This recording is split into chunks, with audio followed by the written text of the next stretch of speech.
ನೆಲದಲ್ಲಿ ಬಹಳಷ್ಟು ಜನ ರಾಜ ಮಹಾರಾಜರು ಆಗಿ ಹೋಗಿದ್ದಾರೆ. ಮುಖಪ್ಪ ಶಿವಯೋಗಿಗಳಂಥ ಮಹಾತ್ಮರು ಆಗಿ ಹೋಗಿದ್ದಾರೆ.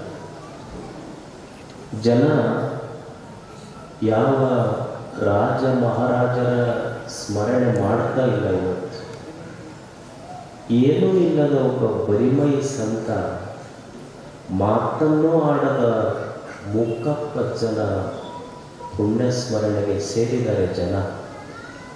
ಇದು ಏನು ತೋರಿಸ್ಕೊಡ್ತದಂದರೆ, ಈ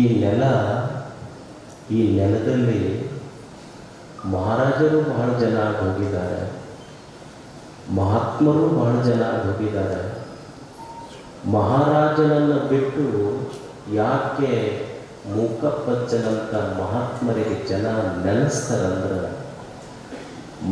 ಮಹಾರಾಜನು ಒಬ್ಬ ಸಾಮ್ರಾಟನೇ, ಮುಖಪ್ಪಜ್ಜನು ಒಬ್ಬ ಸಾಮ್ರಾಟನೇ.